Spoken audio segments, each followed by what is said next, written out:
qu'il y a un incident, que ce soit un imprévu mineur ou un accident tragique avec des pertes humaines, il y a des protocoles préétablis qui sont appliqués pour examiner les causes profondes avec une précision qu'on peut qualifier de chirurgicale.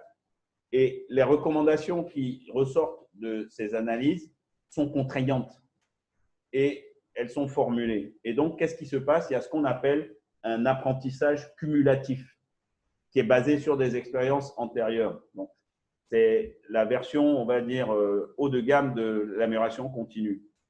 Et du coup, c'est comme ça qu'on est arrivé aujourd'hui à ce que l'avion soit devenu un des moyens de transport les plus sûrs du monde.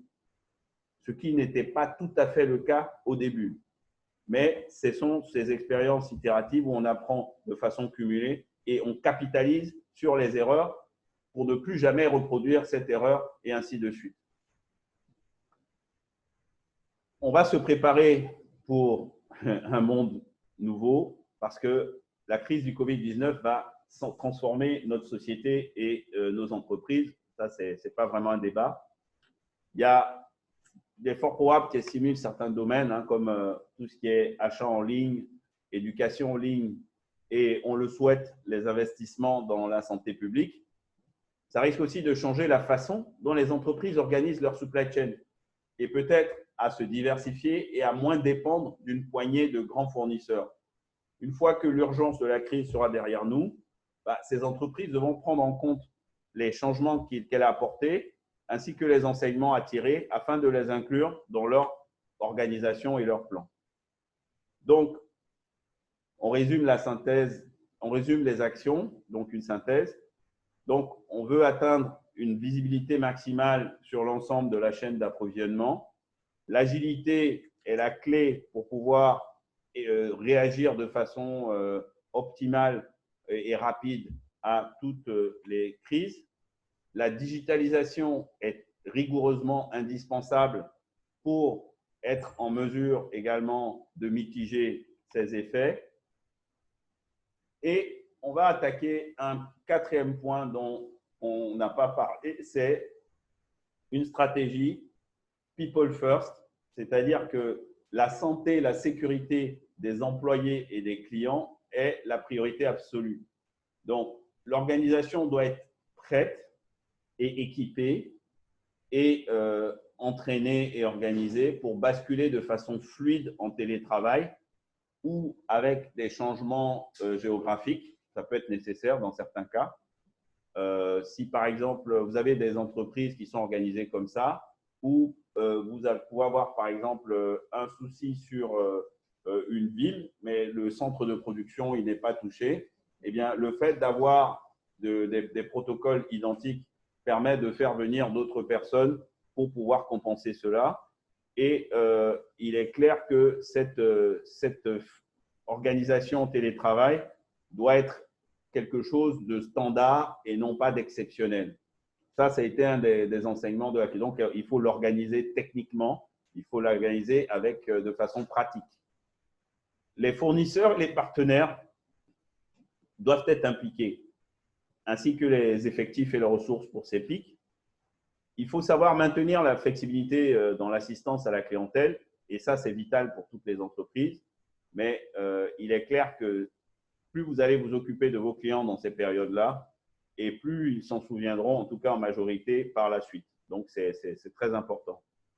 La façon dont votre organisation répond à ces challenges va déterminer justement cette attitude quand les choses iront mieux. J'en ai été personnellement témoin à la fin de la crise en Côte d'Ivoire en 2010-2011. On a pu assister à un certain nombre de partenaires dans des conditions assez compliquées et on peut dire simplement qu'ils s'en sont souvenus par la suite. Ça n'avait pas été fait dans cet esprit-là parce qu'on était tous relativement coincés, mais c'est la solidarité dans ce genre de situation, c'est quelque chose qui doit guider vos actions. Le cinquième point en termes de la synthèse, c'est de comprendre le risque-demande dont on parlait tout à l'heure. C'est un risque également qui fait partie des éléments de la chaîne d'approvisionnement en général. Et l'exécution du mapping de la chaîne de sa supply chain est critique pour pouvoir justement identifier les points faibles et anticiper les éléments. Alors, je vais anticiper une question de tout à l'heure. Le mapping de la supply chain est une chose et ce n'est pas la même chose que la visibilité en temps réel.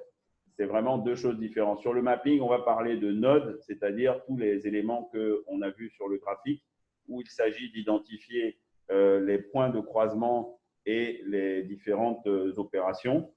De l'autre côté, la visibilité concerne les flux de produits et où ils sont à tout moment. Ça passe forcément par ces nodes, mais ce sont deux canaux différents. Et on veut faire également évoluer la mission des achats et leurs indicateurs de performance KPI, parce que il est clair que ces indicateurs de performance doivent beaucoup plus intégrer la soutenabilité de différentes actions.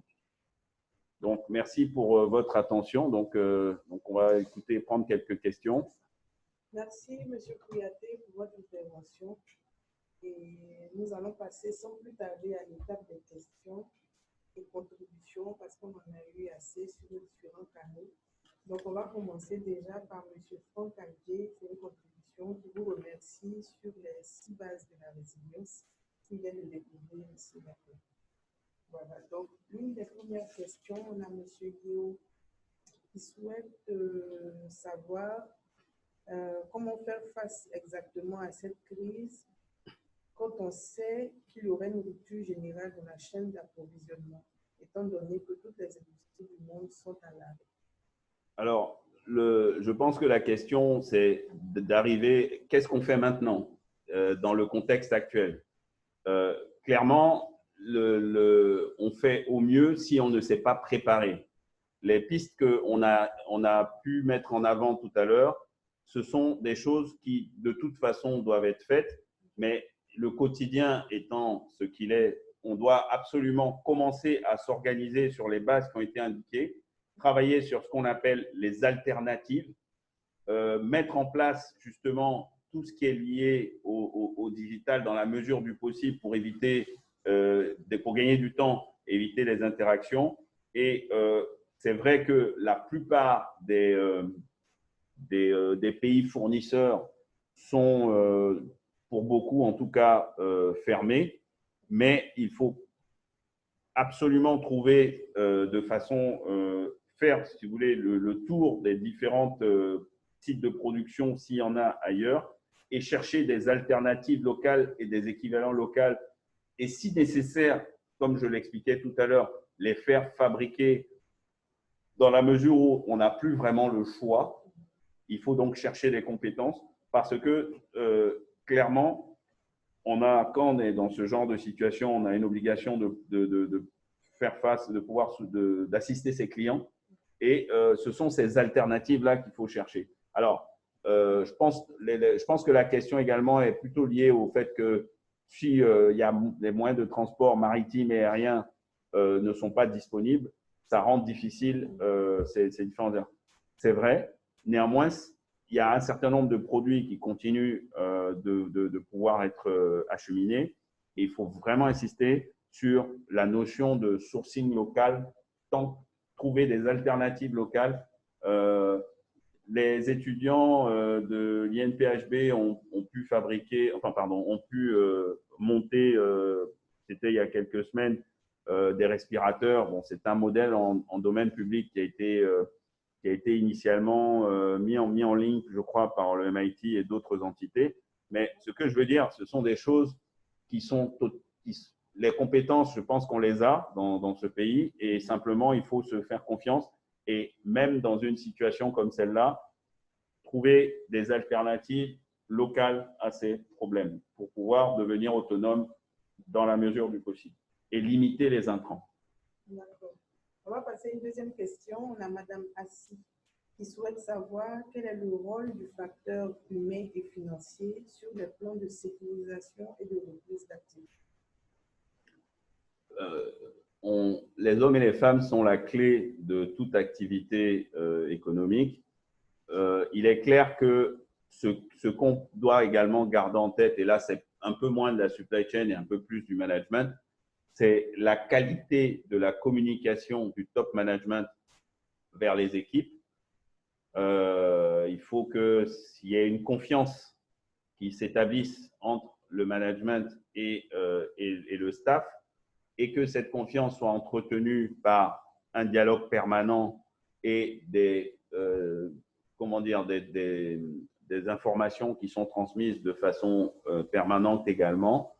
Et il s'agit également de pouvoir travailler collégialement avec ses équipes, son personnel, pour que cette confiance s'installe de façon à pouvoir faire face aux défis que vous venez de citer. Donc, c'est quelque chose qui dépasse un peu la supply chain et qui est plus lié au management de crise en général, où il est nécessaire c'est aussi le management de crise aussi, c'est assez intéressant parce qu'il y a des gens qui sont totalement inconnus qui se révèlent, et puis d'autres qui sont plus connus, qui sont, on va dire, un peu plus à la peine.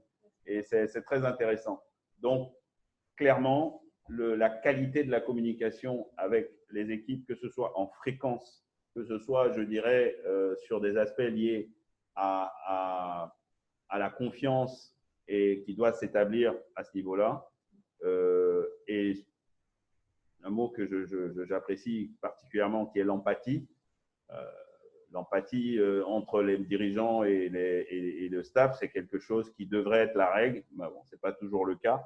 Et ça permet de pouvoir faire face de façon efficace dans ces genres de crises à cette situation. D'accord. On a également M.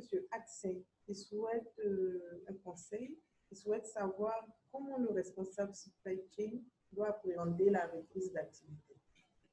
Il peut l'appréhender, il doit l'appréhender de la façon que j'ai indiqué tout à l'heure, c'est-à-dire qu'on a un aspect qui est lié à la communication et qui est communication avec ses équipes, mais également avec ses clients ainsi que ses fournisseurs. Si cette communication est maintenue et de qualité, c'est comme ça, par cette transmission d'informations concrètes, qu'on pourra se préparer de façon efficace. En même temps, sur cet aspect précis, le maintien en condition opérationnelle, dans certains métiers, fait appel à des ressources spécifiques. Par exemple, il y a des usines où il faut toujours qu'il y ait certaines maintenances qui soient faites ou ce type d'action. Ça doit être pris très, très au sérieux, et ainsi que ce redémarrage doit s'anticiper. C'est-à-dire que tous les acteurs du redémarrage doivent s'entraîner à ce redémarrage en échangeant et sur le script, un peu comme une pièce de théâtre, le scénario. Chacun doit savoir, dès qu'on appuie sur le bouton, tout le monde doit savoir ce qu'il a à faire en temps et en heure, un peu comme un ballet. Donc ça, on a du temps pour le travailler, c'est le cas de le dire, et donc c'est comme ça qu'on prépare la reprise.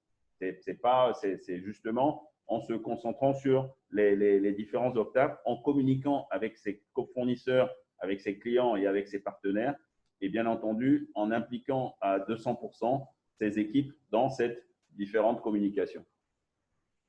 On a également un spectateur anonyme qui souhaite savoir quelles sont vos recommandations pour amoindrir le risque fournisseur principal. Alors, je ne suis pas un acheteur professionnel.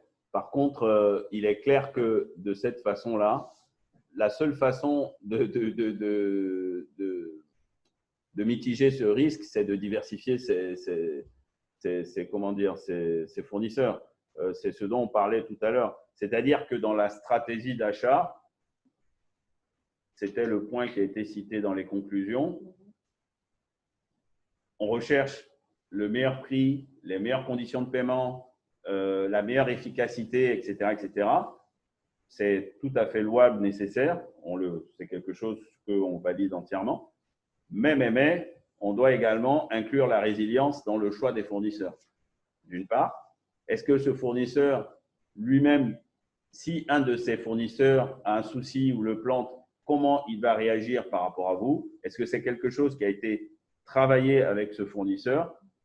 C'est justement le point, c'est là-dessus que les pratiques en matière d'achat doivent évoluer. Par ailleurs, est-ce que le fait de devoir utiliser